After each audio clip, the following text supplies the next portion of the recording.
살펴보고 있습니다. 성경 말씀을 우선 말씀을 읽고 시작하도록 하겠습니다. 에스겔서 5장입니다.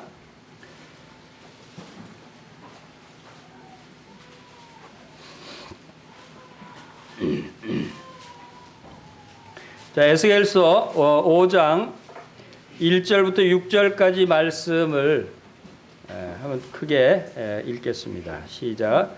너 인자야, 너는 날카로운 칼을 가져다가 삭도로 삼아 내 머리털과 수염을 깎아서 저울로 달아 나누어 두라. 그 성읍을 에워싸는 날이 차거든 너는 터럭 3분의 1을 성읍 안에서 불사르고 3분의 1은 성읍 사방에서 칼로 치고 또 3분의 1은 바람에 흩으라. 내가 그 뒤를 따라 칼을 빼리라. 너는 터럭 중에서 조금을 내 옷자락에 싸고 또 그 가운데서 얼마를 불에 던져 사르라. 그 속에서 불이 이스라엘 온 족속에게로 나오리라. 주 여호와께서 이와 같이 이르시되 이것이 곧 예루살렘이라. 내가 그를 이방인 가운데 두어 나라들이 둘러있게 하였거늘 그가 내 규례를 거슬러서 이방인보다 악을 더 행하며 내 율례도 그러함이 그를 둘러있는 나라들보다 더하니 이는 그들이 내 규례를 버리고 내 율례를 행하지 아니하였음이니라.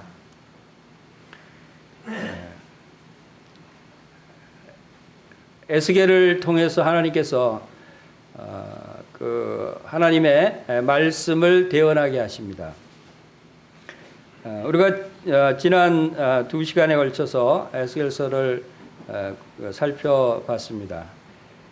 에스겔서 1장에서 여호와 하나님께서 에스겔에게 환상으로 하나님 자신의 모습을 나타내 보여주셨어요.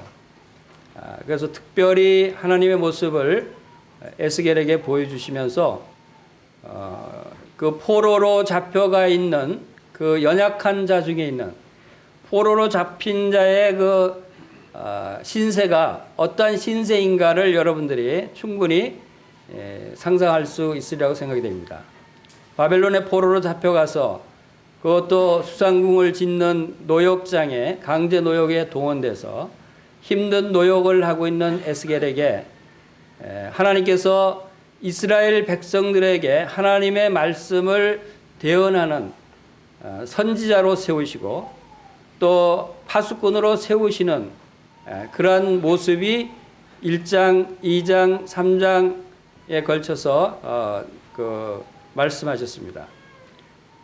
그런데 그런 연약한 에스겔에게 하나님께서 어떻게 이 막중한 하나님의 말씀을 대언하는 하나님을 대신해서 말하게 하는 일을 맡기셨는가 하는 것을 우리가 살펴보면 하나님께서는 에스겔을 통해서 이 일을 하시기 위해서 큰 능력을 베풀어 주시는 것을 보게 됩니다. 에스겔이 뜻이 뭐라 그랬죠? 여호와께서 강하게 하신다 그랬어요. 선지자들을 세우실 때 하나님께서는 그 선지자들마다 독특한 또 하나님이 가지신 뜻이 계셨어요. 이사야 선지자를 세우실 때 이사야의 이름이 뭐라 그랬죠? 이사야는 여호와는 구원이시다. 구원의 하나님을 알게 하시고 구원의 하나님을 전하게 하셨어요. 그 예레미야는 이름의 뜻이 뭐라 그랬죠? 여호와께서 세우신다. 바로 구원하시고 세우셔서 이제 에스겔에게는 에스겔이 뭐라 그랬죠? 여호와께서 강하게 하신다. 자, 우리가 이 세 사람의 이름은 외워둘 필요가 있겠죠? 우리가 영적으로 많이 도움이 됩니다. 하나님께서 우리를 돌보시고 우리를 인도하시고 우리를 하나님의 일을 하게 하실 때는 그냥 무조건 하게 하시지 않으신다는 거예요. 그 일을 하기 합당한 지혜와 능력과 권능과 말씀을 주신다는 겁니다.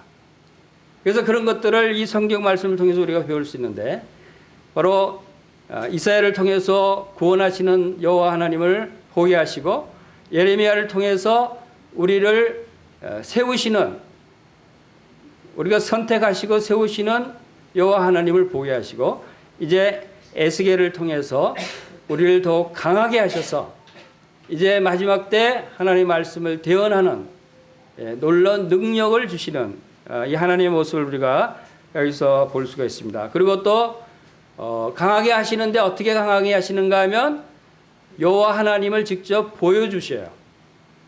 이것은 대단한 일입니다. 성경에 여호와 하나님을 본 사람들이 여럿 있어요. 그럼 그 중에 몇몇 사람 중에는 아주 자세하게 상세하게 보여주셨는데 그 중에 한 사람이 에스겔이에요.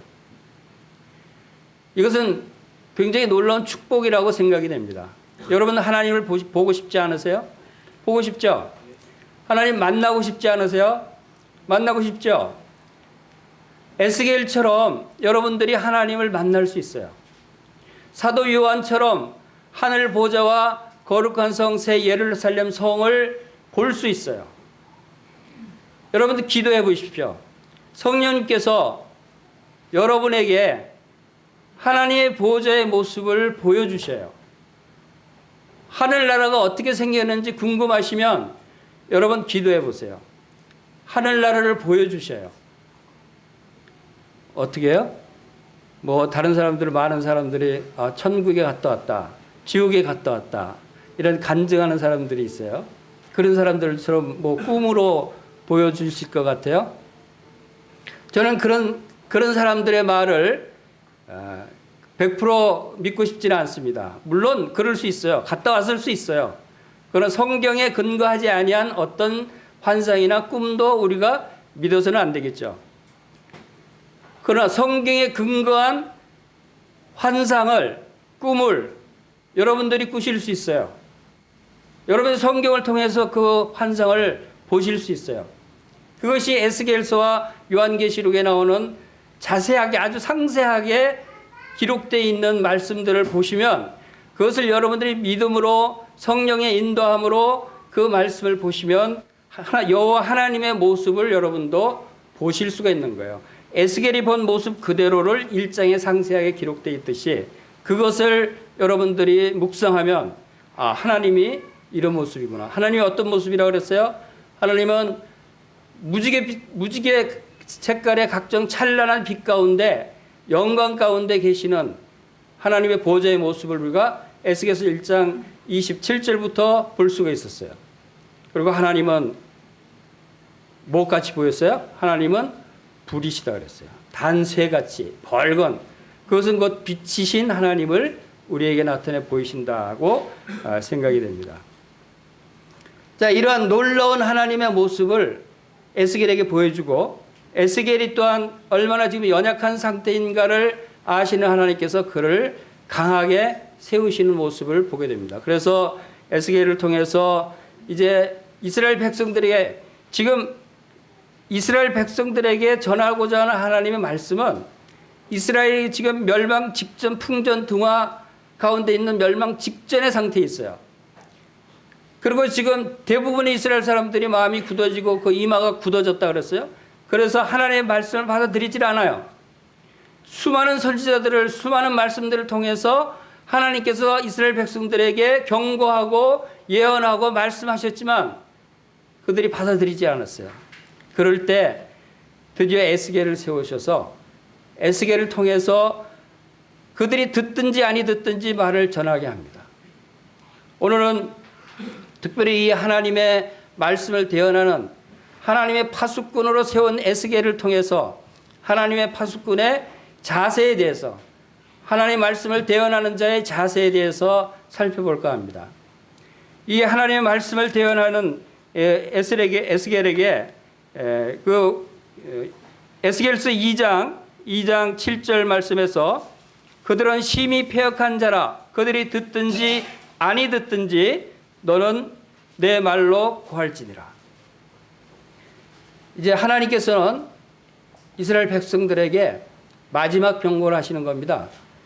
듣든지 안 듣든지 경고하라는 거예요. 말하라는 거예요. 그래도 안 들으면 이제 그 책임은 하나님께 있는 것이 아니라는 거예요. 이스라엘 백성들에게 있다는 거예요.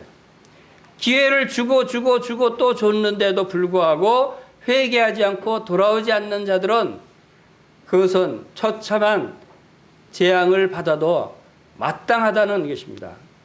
그것이 하나님의 그 말씀입니다. 그래서 이 하나님의 말씀을 전하는 오늘날 우리들에게도 이 세상은 마지막 때로 갑니다.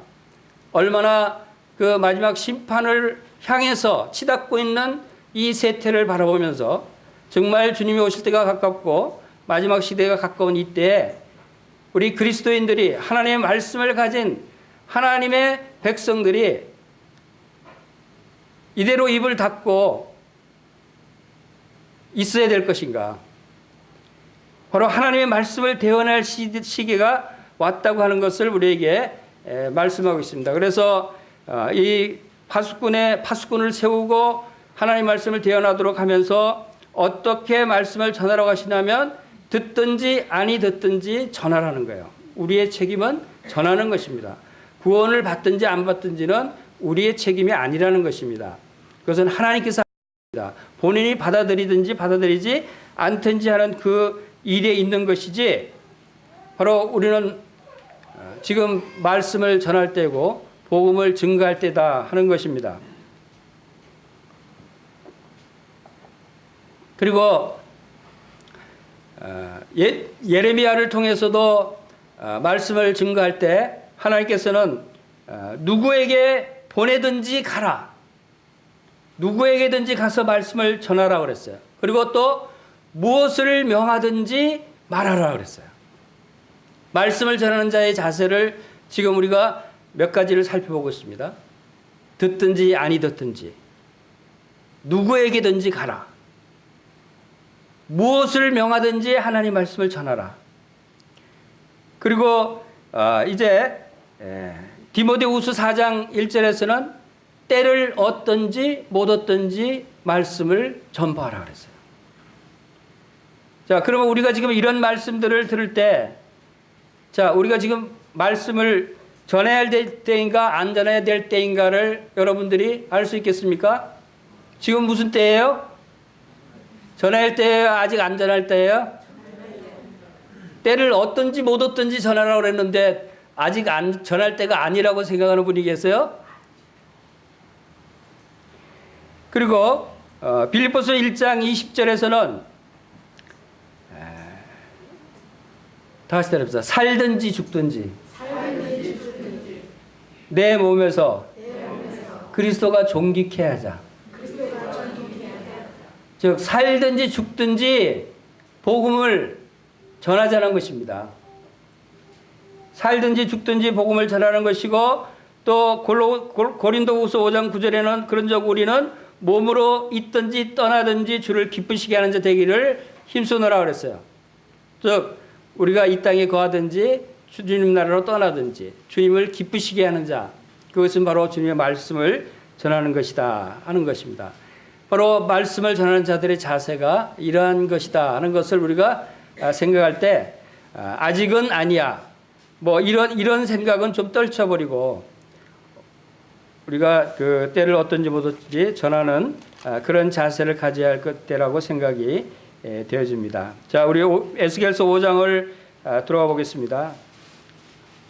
에스겔서 5장은 4장에 이어서 에스겔이 지난 시간에 우리가 살펴본 대로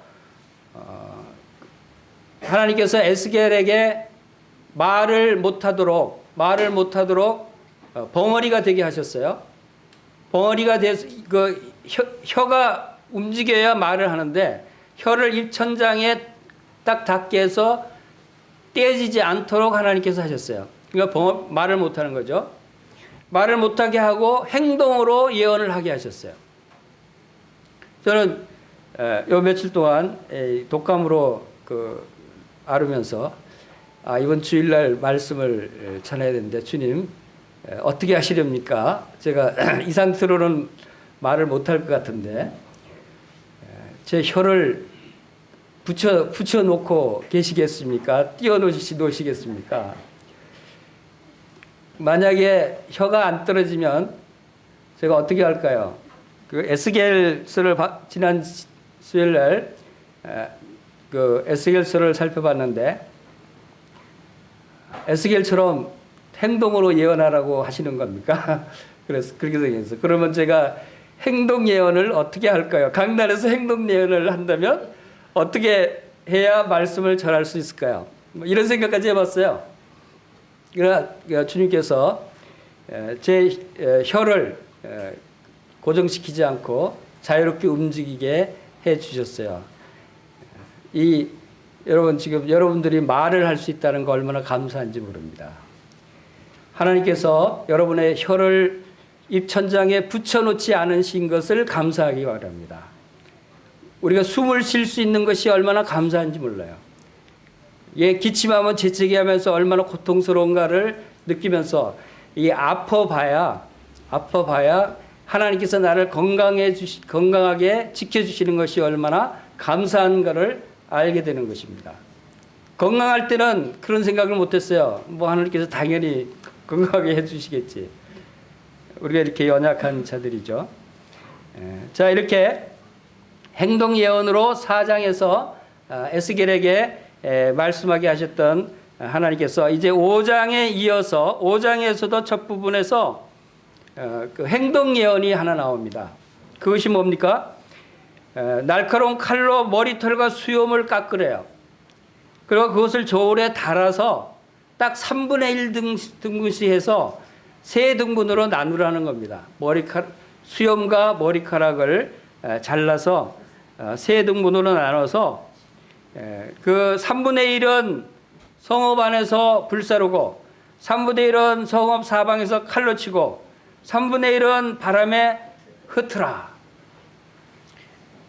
참 믿음은 참 신비한 것 같이 보여져요. 전 이런 장면을 보면 참 믿음이 참 신비한 거다. 어떻게 이렇게 이런 행동이 이게 무슨 뜻인지도 모르고 왜 이러는지도 모르는데 이게 무슨 행동인가? 믿음 때문에 이러는 거예요, 그렇죠? 자기 머리카락, 특히 지금 에스겔은 제사장이에요. 제사장이 머리카락을 자르고 수염을 자른다고 하는 것은 레위기서에 보면 제사장 자격 중에 절대 머리카락을 베지 말고 수염도 베지 말라고 했어요. 그것은 만약에 머리카락을 자르고 수염을 벤다는 것은 제사장 자격을 상실하는 거예요. 제사장 자격을 상실할 그러한 일을 지금 시키고 있는데도 에스겔은 그 말씀에 순종해서 이제 머리카락을 자르고 이 말씀 분부하신 대로 불사르고 칼로 칩니다. 근데 이것이 뜻이 의미가 12절에 나오죠. 너희 가운데서 3분의 1은 전염병으로 죽으며 기근으로 멸망할 것이요 3분의 1은 너희 사방에서 칼에 엎드러질 것이며 3분의 1은 내가 사방에 흩어버리고 또 그 뒤를 따라가며 칼을 빼리라.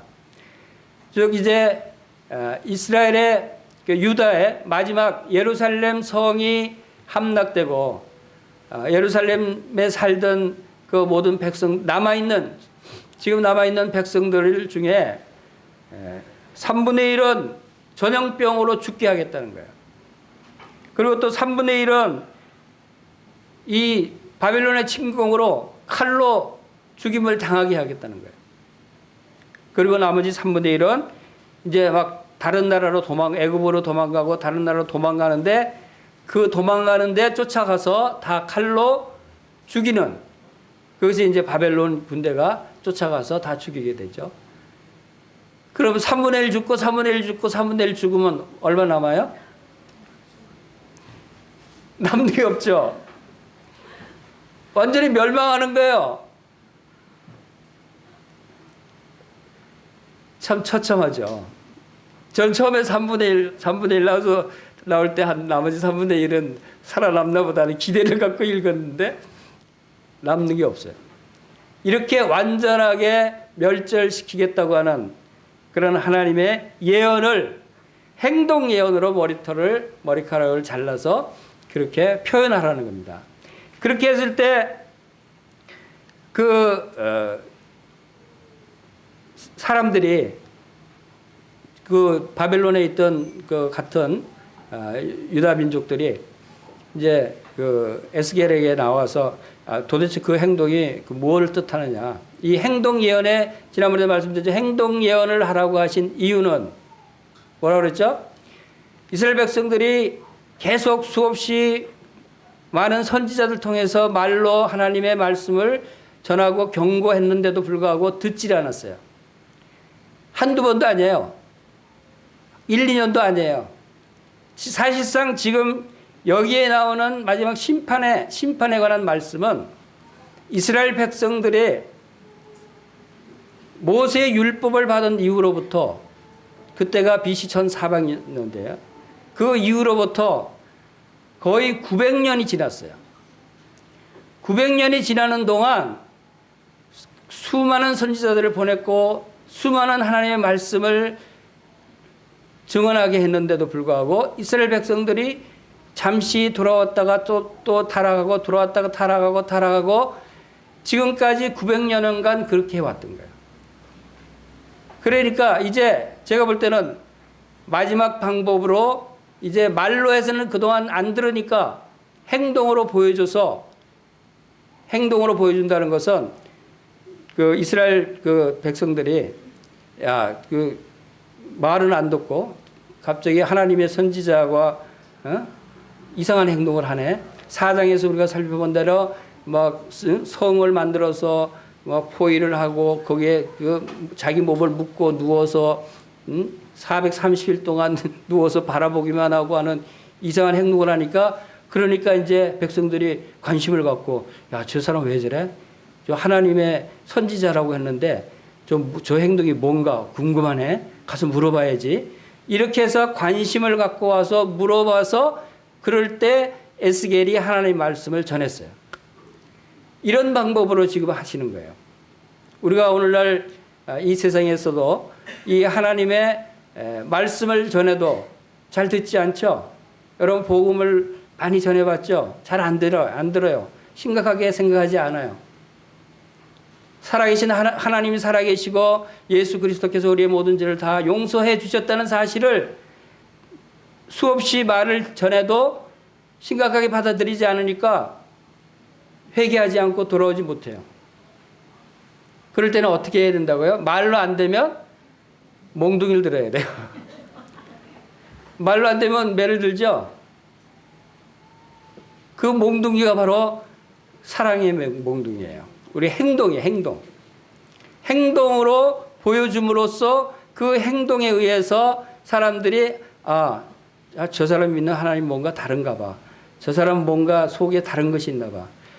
그런 것을 우리의 삶의 모습을 통해서, 우리의 행동을 통해서 하나님께 관심을 갖고 물어보고 하나님 말씀을 듣게 될 때 진지함으로 받아들이게 되는 이러한 효과를 하나님께서 기대하시는 거예요. 그래서 지금 에스겔에게 이런 행동 예언을 하게 하시는 건데, 그런 부분에 있어서 효과가 실제로 있었던 것을 우리가 보게 됩니다.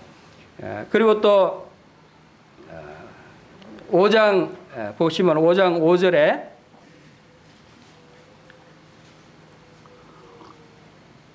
주 여호와께서 이와 같이 이르시되 이것이 곧 예루살렘이라 내가 그를 이방인 가운데 두어 나라들이 둘러있게 하였거늘. 자, 이것은 이스라엘 백성들이 그 끔찍한 심판을 당해야 되는가에 대한 말씀이에요. 자, 이스라엘 백성들을 어디에 두었다고요? 이방인 가운데 두어서 나라들이 둘러있게 했다 그랬어요. 그것은 이스라엘을 하나님께서 택하시고 아브라함과 또 그 후손들을 택하셔서 이제 가나안 땅을 아브라함에게 약속하신 대로 가나안 땅을 두고 가나안 땅을 이스라엘에게 주셨어요. 그래서 출애굽에서 그들이 가나안 땅에 들어와서 가나안 땅에 살게 하셨어요. 그 가나안 땅 주변에는 많은 이방 국가들이 둘러싸여 있었어요. 밑으로는 애굽이 있고 옆으로는 또 암몬, 또 위로는 바벨론, 아수르, 세계 열강, 당시의 세계 열강들로 둘러싸여 있는 지역이 바로 그 가나안 땅이었어요. 마치 오늘날 우리나라 한반도와 비슷해요. 한반도가 지금 세계 열강으로 둘러싸여 있잖아요. 조그마한 반도를 중심으로 해서 저기 거대한 중국이 있고 또 우측에 경제대국이 일본이 있고 또 저기 태평양 건너에는 세계 강대국 미국이 있고 또 저 위에는 소련이 있고 세계 강대국들로 다 둘러싸여서 이러한 정치적으로 지정학적으로 상당히 복잡하고 많은 어려움들이 있는 나라가 우리 한반도예요. 그와 같이 이스라엘 땅도 그런 비슷한 환경에 있었어요.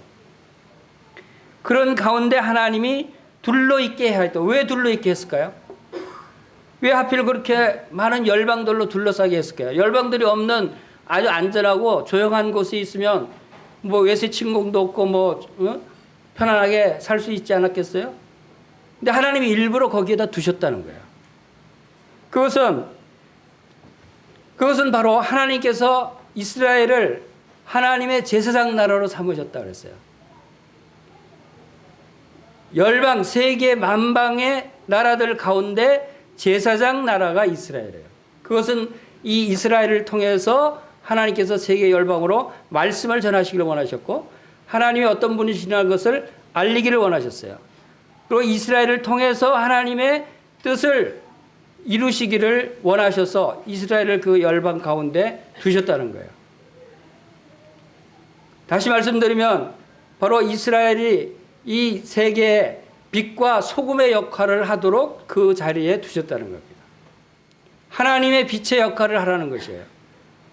하나님의 이 부패하고 더럽고 추악하고 악한 이 세대에 바로 소금의 역할을 하라고 거기다 주신 거예요. 그러는데 이스라엘이 어떻게 됐다고요? 빛과 소금의 역할을 하도록 그 가운데 두셨는데 6절에 보세요. 그가 내 규례를 거슬러서 이방인보다 악을 더 행하며 내 율례도 그리함이 그를 둘러있는 나라들보다 더하니 이는 그들이 내 규례를 버리고 내 율례를 행하지 아니하였습니다. 이방인 가운데 빛의 하나님의 말씀에 빛의 역할을 하라고 거기다가 그 자리를 잡게 하시던데 이스라엘 백성들이 빛의 역할을 하기는커녕 오히려 더 어둠 가운데 행하는 거예요. 소금의 역할을 하기는커녕 오히려 더 타락하고 더 부패했다는 거예요. 하나님이 얼마나 애석하게 생각하겠어요. 하나님의 말씀을 선포하고 하나님이 어떤 분인가를 나타내는 그 역할을 해야 될 이스라엘이 오히려 더 그 현지 가나안 족속들이나 이방인들보다 더 우상을 숭배하고 여러분 그 각 이방인들이 다 우상이 있었어요. 이스라엘은 그 믿는 하나님을 섬겼어요. 그런데 다른 이방인들은 자기들이 믿는 우상이 싫다고 해서 우상을 다른 우상으로 바꾼 적은 없어요. 그런데 이스라엘은 그들을 인도하시고 그들이 섬겨왔던 하나님을 버리고 다른 우상으로 대체를 하고 바꿨어요. 이방인들도 그렇게 하지 않는데 이스라엘은 그렇게 했다는 거예요. 이러한 것들이 얼마나 악한 그런 그들의 잘못인가 하는 것을 여기서 보게 됩니다. 우리나라도 그러한 위치에 있지만 우리 개인들은 지금 어느 위치에 있어요? 우리 각자가 다 이방인들 가운데 있잖아요. 우리 주위에는 아직도 믿지 않는 사람들이 많아요. 우리 가족들도 이방인들이에요. 우리 친족들도 이방인들 가운데 있어요. 직장에서 또 학교에서 친구들이 대부분 다 이방인들이에요. 때로는 우리가 그런 불평도 하죠.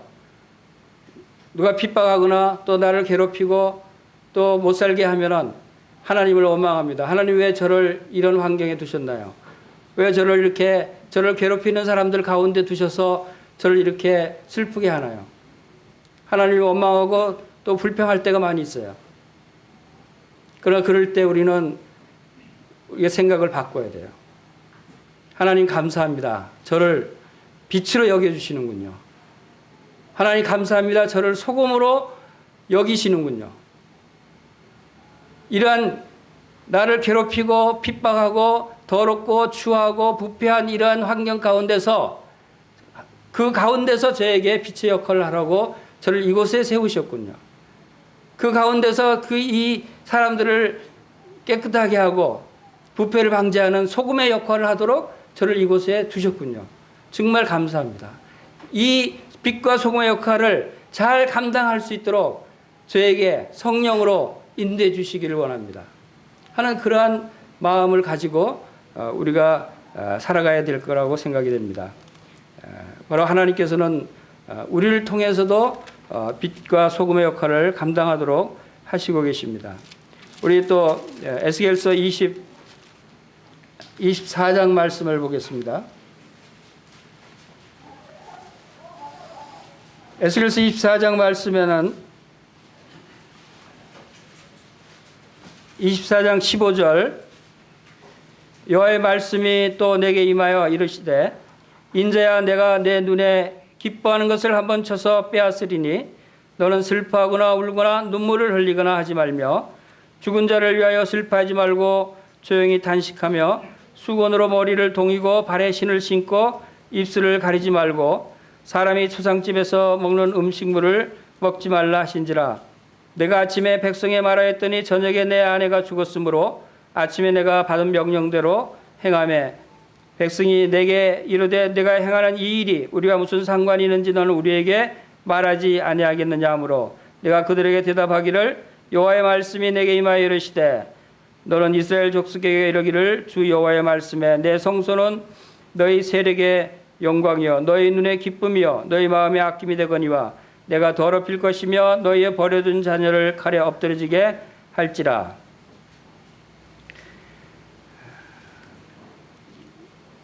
이 하나님의 파수꾼의 그 역할을 하는 그 자세 중에 우리가 5장에서는 우리가 처한 환경에 대해서 불평하지 아니하고 그곳에서 우리의 빛과 소금의 역할을 잘 감당해야 될 필요에 대해서 말씀을 드렸고 여기서는 지금 하나님께서는 에스겔의 가혹하리만큼 더 심한 요구를 하시는 것을 봅니다. 그것이 뭐냐면 에스겔의 그 유일한 기쁨이 되는 아내를 하나님께서 빼앗아 가시는 거예요. 지금 에스겔에게서 그 삶에 처한 환경에서는 그의 낙이라고는 찾아볼 수가 없을 것 같아요. 포로 생활이죠. 강제 노역 중이죠. 집도 없죠. 뭐 풍족한 것도 없죠. 백성들은 다 하나님을 떠나 있죠. 타락한 가운데 있죠. 아무 소망이 없어요. 그러나 그가 집에 들어오면 그의 유일한 낙은 자기 아내였어요. 자기 마음을 알아주고 자기가 동일한 믿음을 갖고 있는 자기 아내가 큰 기쁨이었는데 하나님께서 그 아내를 이제 죽게 하신다는 거예요. 그런데 그 아내를 내가 단번에 쳐서 빼앗는데 슬퍼하지 말래요. 어떻게 슬퍼하지 않을 수 있겠어요? 아내를 갑자기 아무 이유 없이 빼앗아 가신다는데 슬퍼하거나 울거나 눈물을 흘리거나 하지 말라는 거예요. 그리고 또 그것뿐만 아니죠. 죽은 자를 위하여 슬퍼하지 말고 조용히 단식하며 수건을 머리를 동이고 발에 신을 신고 입술을 가리지 말고 사람이 초상집에 먹는 음식을 먹지 말라. 이것은 뭔 말인가 하면 그 초상이 나면 이스라엘의 그 습관과 풍습에는 자기 사랑하는 가족이 죽으면 그 머리를 다 풀어헤치고 막 모래를 끼얹고 막 해서 이 슬퍼하는 표현을 합니다. 그리고 또 그 머리를 풀어헤치죠. 발에 신을 신고 발에 신을 벗어요. 사랑하는 사람이 죽으면 맨발로 다니고 또 입을 가리고 초상집에서 먹는 음식이 다르죠. 우리나라는 뭐 특별히 다른 건 없지만 그 유대인들은 특별히 다른 음식을 먹었나 봐요. 근데 그런 걸 일치하지 말고 즉 다시 말해서 우리 집에 초상이 일어난 것처럼 보이지 말라는 거예요. 전혀 아무도 안 죽은 것처럼 태연하게 생활하라는 거예요. 그럴 수 있겠어요? 가장 사랑하는 아내가 죽었는데? 아마 에스겔은 속으로 그랬던 것 같아요. 하나님 너무합니다. 이거 제가 하나님께서 하라고 한 대로 지금 다 하지 않았습니까? 하나님께서 머리를 깎으라 그래서 머리도 깎고, 수염을 깎으라 해서 수염도 깎고, 430일 동안 그냥 묶여서 꼼짝하지 말고 성을 바라보는 그런 행동 예언을 하라고 해서 그렇게도 했고, 말도 하지 못하게 벙어리가 되라고 해서 벙어리도 됐고, 그런데 지금 저한테 지금 뭘 더 바라시는 겁니까? 하는 원망을 했을 것 같아요. 이런 처참한 상황에 놓이는 에스겔은 하나님께서 그런 명령을 하셨을 때 그대로 그래도 순종했어요. 얼마나 속마음은 슬펐겠어요. 그러나 그런 슬픔을 나타내지 않고 18절에 보면 내가 아침에 백성에게 말하였더니 저녁에 내 아내가 죽었으므로 아침에 내가 받은 명령대로 행했다.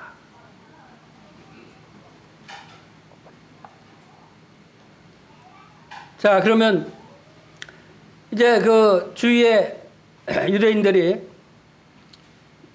그 아니에요. 아내가 죽은 것을. 근데 아내가 죽었는데도 저 사람 저거 왜 저래? 아내가 죽은데도 멀쩡하네. 뭔가 이상한데.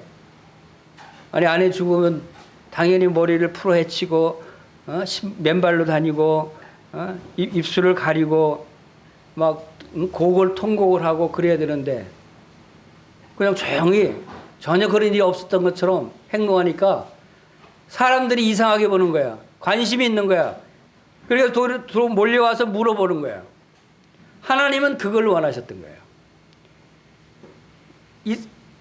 이스라엘 백성들이 와서 하나님의 말씀을 듣게 하기 위해서 하나님은 이런 방법까지 사용하시는 거예요.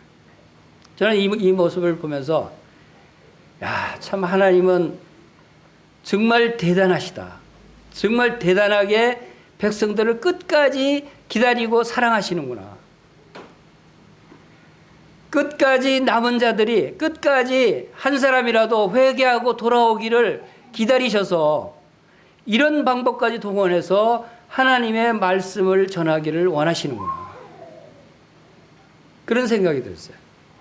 이것은 하나님의 정말 간절한 우리를 향한 사랑이 아니면 굳이 이렇게까지 하실 필요가 없잖아요. 말로 해서 안 들으면 다 그냥 심판하면 되지. 여러분들을 기다리시는 하나님의 심정이 이러한 심정으로 여러분들을 간절히 기다리고 계신다는 것을 여러분들이 알으셔야 됩니다. 하나님은 여러분을 사랑하셔요. 지금 이스라엘과 유다에 한해서는 지금 완전히 멸망의 때예요. 아까 말씀드린 3분의 1 전부 다 멸망을 시킬 이제 마지막 때예요. 끝이에요. 끝까지 하나님께서는 한 사람이라도 더 돌아오기를 기다리시는 심령으로 에스겔을 통해서 이러한 행동 예언을 하게 하시고 이제 사람들이 그에 들어와서 물을 때 하나님께서 마지막 때의 심판을 말씀하고 있는 것입니다. 여러분들도 하나님께 아직 회개하지 않은 분이 계시면 하나님께 돌아오지 않은 분이 계시면 하나님 이렇게 간절히 기다리고 계시는 하나님의 심정을 여러분들이 발견하시고 하나님께로 돌아오시길 바랍니다. 하나님이 여러분들을 기다리고 계셔요. 그리고 여러분들의 모든 죄를 다 이스라엘 백성들은 그 죄값으로 심판을 받았지만 그러나 죄로 인해서 하나님은 반드시 죄를 보응하십니다. 죄의 값은 사망이라고 하셨고 피 흘림이 없은즉 죄 사함이 없다고 말씀하셨기 때문에 그 말씀을 이루셔야 됩니다. 그래서 내가 여호와인 줄 너희가 알리라고 하신 것도 하나님의 이 말씀이 반드시 이루어진다고 하는 것을 알리시는 거예요. 그 말씀을 이루시는 하나님께서 이제 여러분들이 하나님께로 돌아오게 하시기 위해서 여러분들의 죄값을 죄의 삭은 사망이다. 죄의 값은 사망이다. 또 피 흘림이 없은즉 죄사함이 없다 하는 이 말씀을 이미 대속 제물인 예수 그리스도를 통해서 이루어 놓으셨다는 거예요. 여러분의 죄를 다 용서해 놓으셨다는 거예요. 여러분 죄를 다 사해 놓으시고 여러분들이 이제 회개하고 돌아오기를 기다리시는 거예요. 이스라엘 백성들이 이제 멸망이 임박해 있는 이때 그들이 마지막으로 이제 그들에게 임박한 심판을 깨닫게 하기 위해서 지금 이스라엘 백성들의 그 마음속에는 그 심판이 임박했다는 것을 잘 깨닫지 못했어요. 오히려 저기 예루살렘에 남아있는 사람들이 이제 아직 그 예루살렘 성전이 아직 건재하고 우리 예루살렘은 하나님의 도성이기 때문에 하나님께서 설마 이 예루살렘을 멸망시킬까? 설마 성전까지 멸망시킬까? 그렇지 않을 거야. 이제 포로로 잡혀간 사람들도 뭐 한 2, 3년 안에 돌아올 거야. 이런 생각을 갖고 있었어요. 그러니까 하나님의 진정을 알 수가 없는 거죠. 하나님을 믿으려고 하지 않고 그냥 자기들 생각에 그렇게 생각하고 안일하게 대처하고 있었던 거예요. 그러나 하나님의 계획은 그게 아니었어요. 이제 곧 예루살렘 도성을 바벨론을 통해서 완전히 멸망시키고 그들을 전멸시킬 그러한 계획이 있었기 때문에 그러한 경고를 알려서 그러한 것을 알고 그러한 가운데서도 너희들의 죄로 죽을지라도 이제 자기의 잘못을 탄식하고 회개하는 사람은 이마에 표를 받고 죽음을 면하게 하겠다 하는 그러한 그 복음의 말씀을 하나님께서 전하셨던 것입니다. 이러한 것들을 이 아내의 죽음을 통해서 말하게 하기 위해서 이스라엘 백성들이 이제 관심을 갖고 듣게 하기 위해서 이러한 일들을 행하신 것을 보게 됩니다. 바로 하나님 말씀을 전하는 그 파수꾼의 역할이 이러한 어려움 가운데서도 이러한 일들을 감당해야 한다는 것입니다. 가장 사랑하는 아내를 잃어버리는 그러한 일에 처해서도 하나님을 원망하지 아니하고 우리가 슬퍼하지 아니하고 오직 하나님께 의탁하는 그러한 자세가 필요한 것이고 또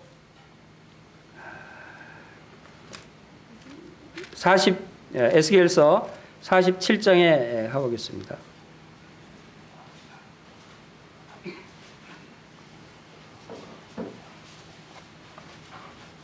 에스겔서 47장은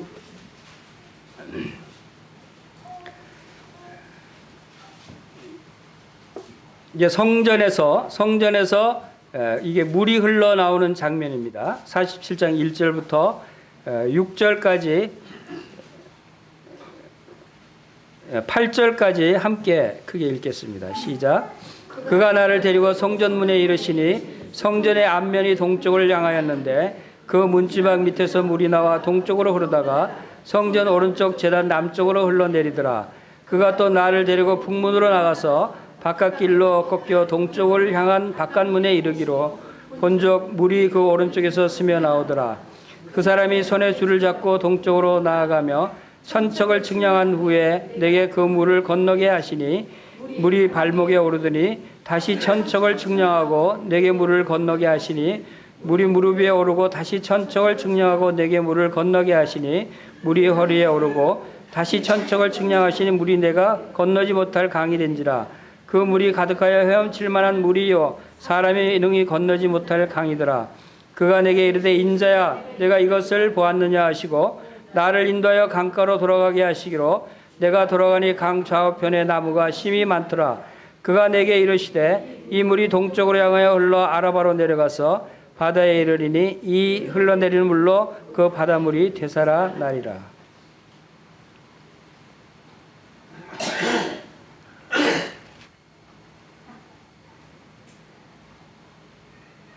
이 하나님의 이 말씀이 우리가 그 증거되는 그러한 모양을 우리가 이 47장에서도 보게 됩니다.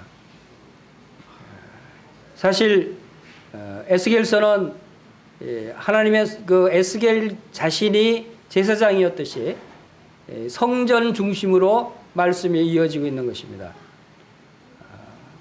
여호와 하나님께서 그 이스라엘의 패역함을 보시고 성전을 떠나시는 장면이 있었고, 이제 성전에 이제 이스라엘을 심판하시고, 이제 나중에 다시 이스라엘을 회복시키기 위해서 성전을 새로 세우시고, 그 성전의 성소에 하나님의 영광이 다시 들어오게 되는 그 장면은 이제 43장에서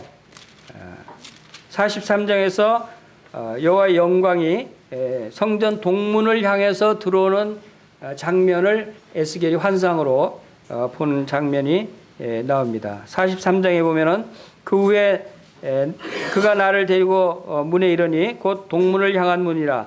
이스라엘 하나님의 영광이 동쪽에서부터 오는데 하나님의 음성이 많은 물소리 같고 땅은 그 영광으로 말미암아 빛나니 그 모양이 내가 본 환상 곧 전에 성읍을 멸하러 올 때 보던 환상 같고 그발 강가에서 보던 환상과 같기로 내가 곧 얼굴을 땅에 대고 엎드렸더니 여호와의 영광이 동문을 통하여 성전으로 들어가고 영이 나를 데리고 안뜰에 들어가시기로 내가 보니 여호와의 영광이 성전에 가득하더라. 하나님은 사랑의 하나님이시라고 우리가 알고 있습니다. 하나님은 자비의 하나님이십니다. 은혜의 하나님이세요. 우리가 여러 다른 선지서를 통해서도 동일한 내용들을 보고 있지만 에스겔서에서도 그렇게 그 잔혹한 에스겔서 5장에서는 이스라엘 백성들에게 그 심판을 그 말씀하시면서 무슨 말씀을 하셨냐면 5장 8절에서는 내가 전무후무한 재앙을 내게 내리리라 그랬어요. 전무후무한. 얼마나 무서운 말씀이에요? 전무후무한 재앙이 이스라엘 그 예루살렘에 내려졌던 것입니다. 그러한 잔혹한 그 심판을 내리셨던 하나님께서 지금 어떤 장면을 보여주셔요? 다시 회복시키시고 성전을 회복시키시는 모습을 우리에게 보여주고 있어요. 근데 저는 지금 전무후무한 재앙에 대해서 잠시 생각을 해봤어요. 그러면 전에도 그런 재앙이 없었어요. 후에도 그런 재앙이 없다는 거예요. 그것이 물론 이제 다음에 시간이 되면 그 살펴볼 생각입니다만 요한계시록에 나오는 7년대 환란 때의 재앙들 중에 3분의 1이 그 재앙을 당하는 그 표현들이 여러 번 나옵니다. 3분의 1. 이 에스겔서의 3분의 1, 3분의 1 표현이 요한계시록에도 계속 나와요. 그것은 그 에스겔서의 이 예언의 말씀들이 당시 에스겔 그 이스라엘 백성들에게만 적용된 말씀이 아니라 이제 이 말씀이 그때 실행되고 성취됐지만 이제 앞으로 다가올 미래에도 적용될 수 있는 그러한 예언의 말씀이다 하는 것을 우리가 관련 지을 수가 있어요. 그런 요한계시록에 반복되는 표현들이 여러 군데가 나옵니다. 그 중에 이제 하나가 이제 3분의 1로 죽이는 3분의 1, 3분의 1 표현이 여러 개 나옵니다. 근데 요한계시록에는 뭐 바다의 3분의 1 피가 되고 별의 3분의 1이 떨어지고 그 나무의 3분의 1이 타고 이런 표현, 사람이 3분의 1에서 3분의 1 죽는다는 것은 두 번밖에 나오지 않아요. 그러니까 사람은 완전히 멸절시키지는 않는다는 거예요. 그 7년 대환란 동안에는. 그런데 여기 예루살렘 성에서는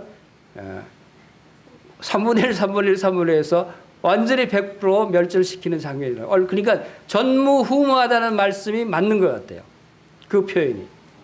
그만큼 참혹한 재앙을 내리신 것이 바로 이 에스겔서에 나오는 재앙입니다.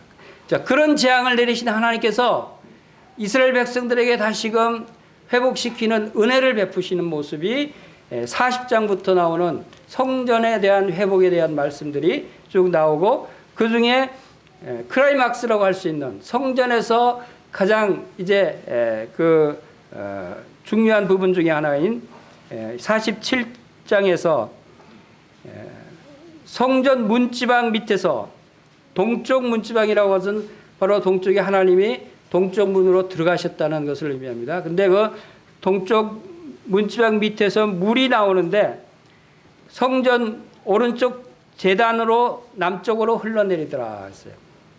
47장입니다, 지금. 자, 그러면 지금 원래 이 예루살렘 성에는 물이 나지 않는 곳이에요. 예루살렘 성 자체에는 물이 없어요. 그래서 히스기야 시대 때 기원 샘에서 물을 이 땅 밑으로 통로를 수로를 뚫어서 물을 끓여서 이 실로암에다가 가두고 거기서 사용했던 그런 기록이 있어서 예루살렘은 원래 물이 나오지 않는 지역이에요.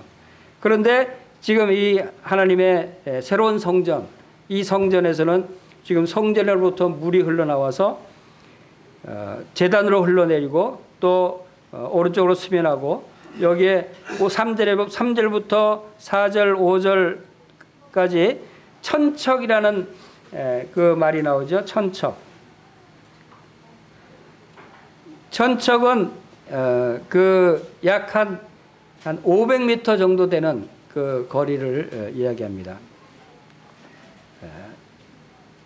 500m 그 한 척을 한 규빗으로 보고 그 한 규빗을 50cm 정도로 본다면 한 500m 정도 되는 거리.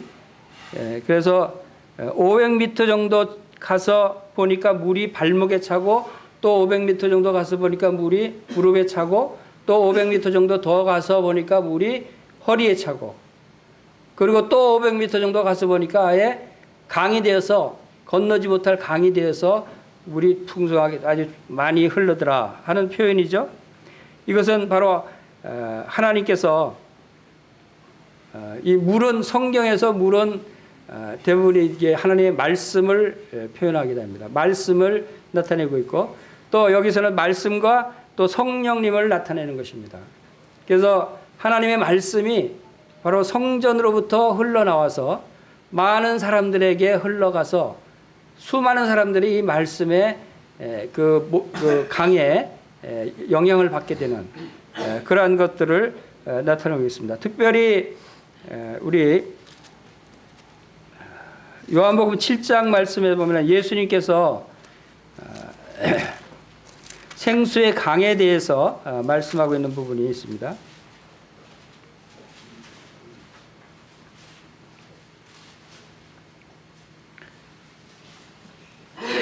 요한복음 7장 37절, 38절, 39절 말씀 함께 읽어보겠습니다. 시작.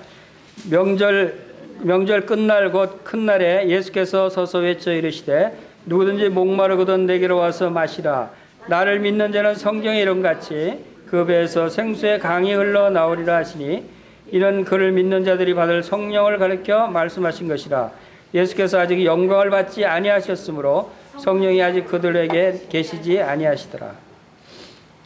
이 초막절 명절 끝날은 초막절을 말씀하고 있는데 초막절에 이 물을 사용했던 절기입니다.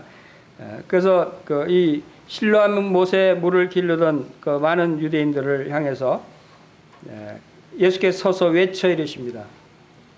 서서 외쳐 이르시다 하는 것은 서서 굉장히 큰 소리로 말씀을 하신 것을 의미하죠.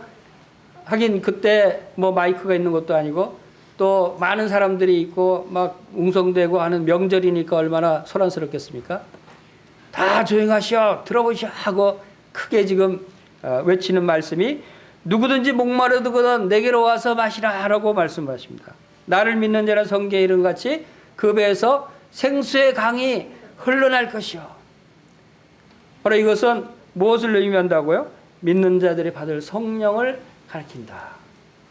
바로 성령이 흘러나게 된다. 이 말씀이 바로 에스겔서 47장에서 성전에서 흘러나오는 이 물이 바로 그 배에서 생수의 강이 흐르듯이 성전에서 성령의 충만함이 흘러내리는 것을 우리에게 나타내 보여주고 있다 하는 것입니다. 그리고 이 물이 우리의 삶의 그 근원이 되고 우리의 생명의 근원이 되는 이 생명의 근원이 이 성령이 생명의 근원이고 하나님의 말씀이 우리의 생명의 근원입니다. 근데 이것이 어디서부터 흘러나오냐면 하나님의 성전에서부터 흘러나온다는 것입니다. 하나님의 보좌로부터 흘러나온다는 것이죠. 그래서 우리가 우리의 기쁨의 근원을 어디서 찾습니까? 우리의 생명의 근원을 누구로부터 찾습니까? 우리의 평안의 근원을 어디서부터 찾아요?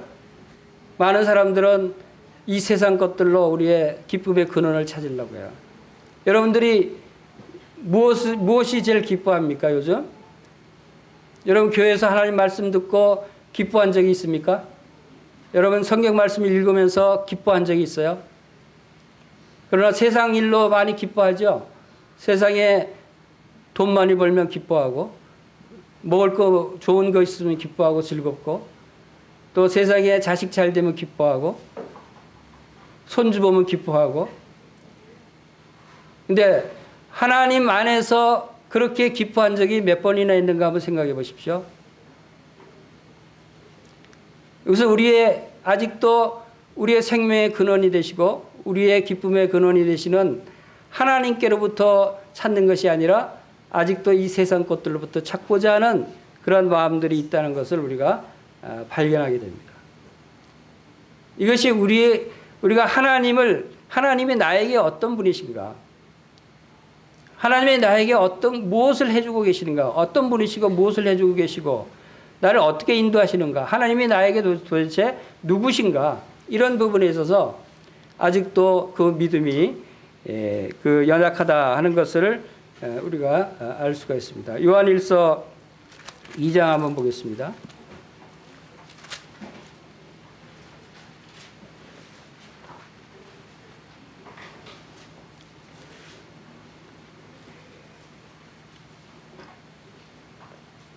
요한일서 2장 15절부터 17절 한번 읽어보겠습니다. 시작. 이 세상이나 세상에 있는 것들을 사랑하지 말라.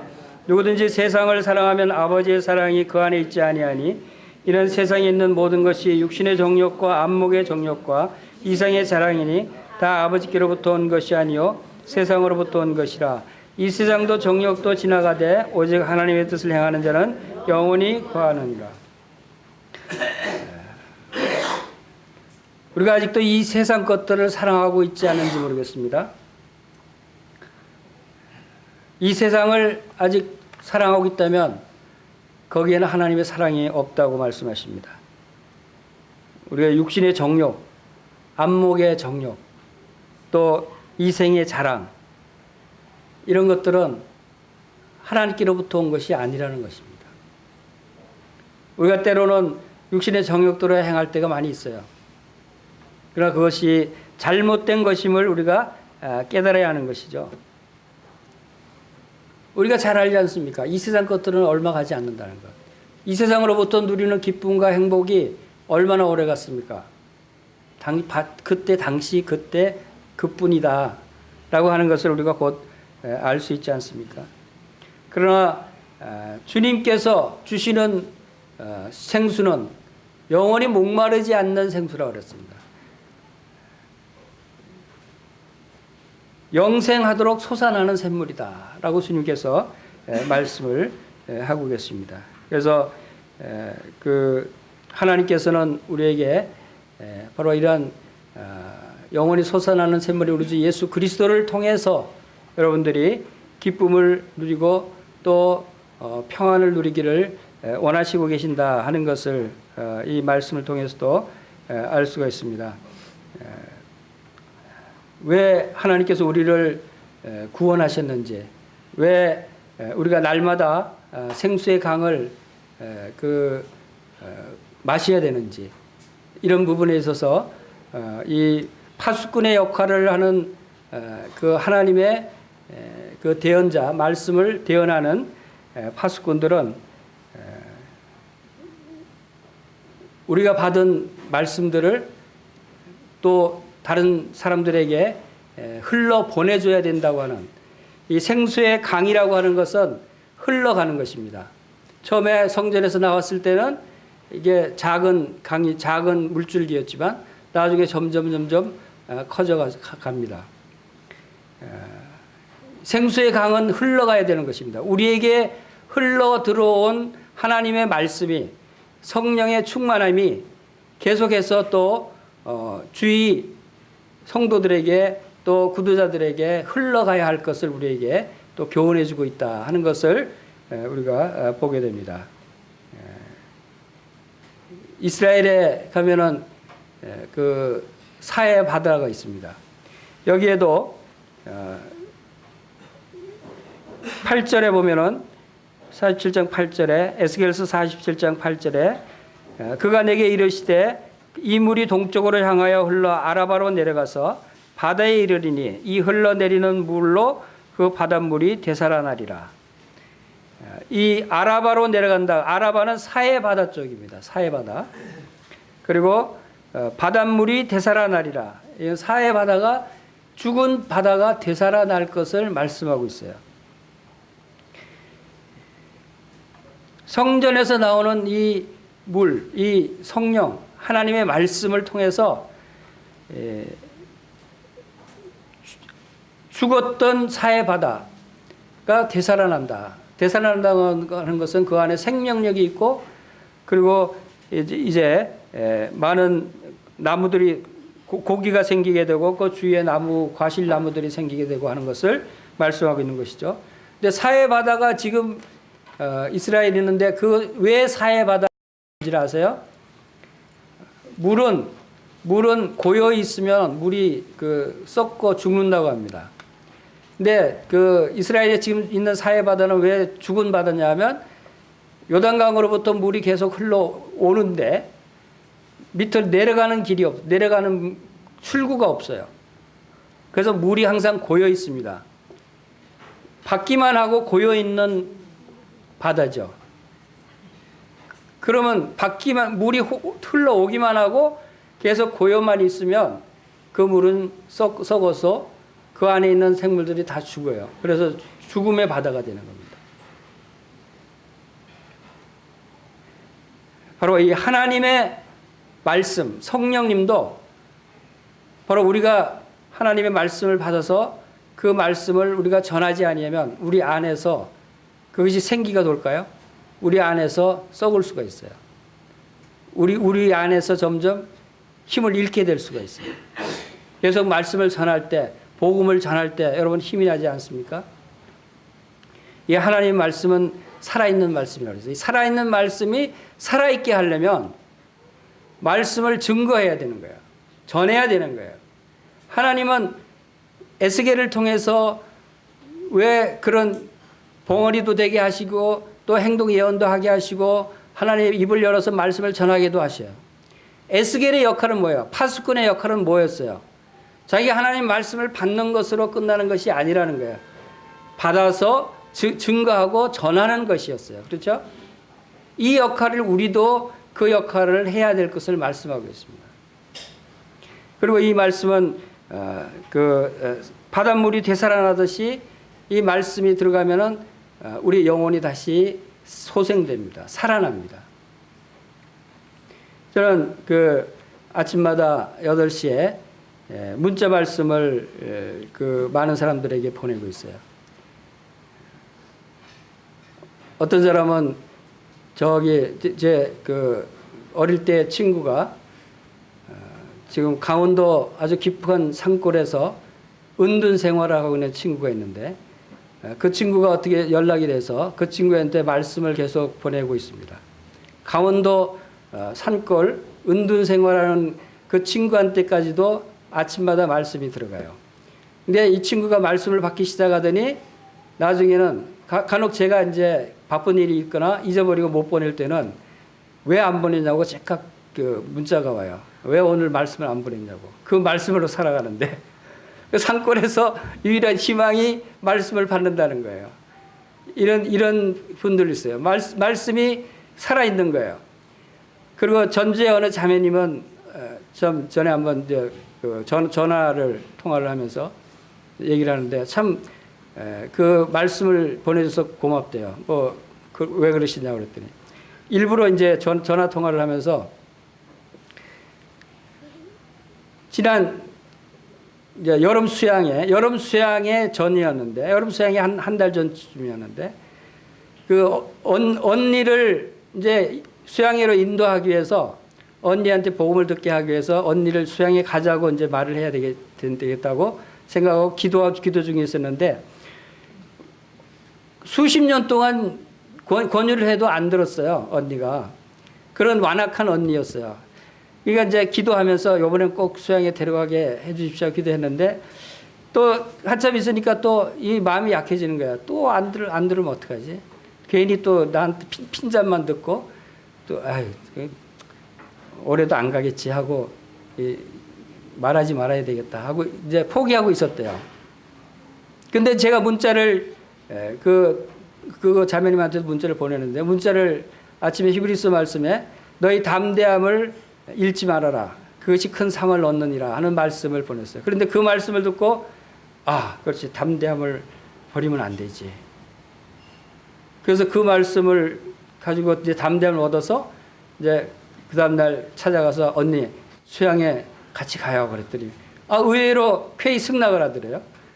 그래서 쾌히 승낙해서 같이 수양에 갔는데 수양에서 복음을 받아들였다는 거예요. 그래서 구원의 확신을 가졌다는 거예요.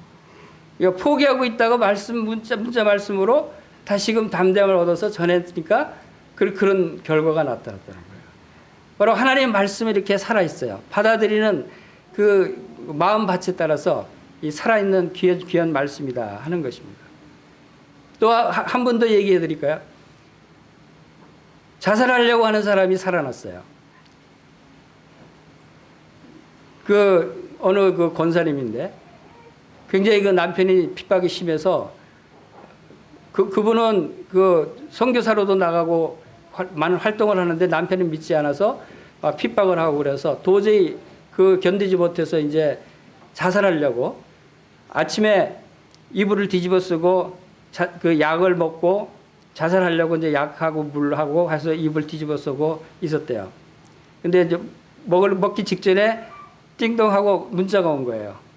제가 보낸 문자를 보고는 아, 하나님 감사합니다. 제가 잘못했습니다. 하고 사살을 포기했다는 거예요. 이런 놀라운 일들이 죽으려고 했던 사람을 살리는 이러한 일들이 하나님 말씀이 놀라운 역사를 하고 있는 거예요. 그래서 그분이 나중에 전화가 왔고 만나서 같이 부부가 같이 꼭 식사 대접을 해야 되겠대요. 그래서 잘 알지도 못하거든요. 그냥 한두 번 만났던 분인데 굳이 식사 대접을 하겠대요. 그래서 괜찮다고 그랬더니 그래서 하도 강권해서 나갔더니 이제 그런 얘기를 하더라고요. 자기가 죽으려고 했는데 사실 문자 말씀 때문에 살았다고. 이렇게 하나님의 말씀이 이렇게 별거 아닌 것 같이 여겨지는 말씀이지만 놀랍게 역사한다 하는 것입니다. 바로 성령을 통해서 증거되고 전달되는 이 하나님의 말씀을 통해서 영혼들이 살아나고 또 많은 사람들이 풍성한 그런 삶을 누릴 수 있는 이러한 역사가 일어난다고 하는 것을 생각할 때 참 감사가 됩니다. 그래서 에스겔을 통해서 우리가 말씀을 전하는 것이 이렇게 참 놀라운 하나님의 역사를 일으키는 것이다 하는 것을 다시금 생각해 봤습니다. 다 같이 기도드리겠습니다.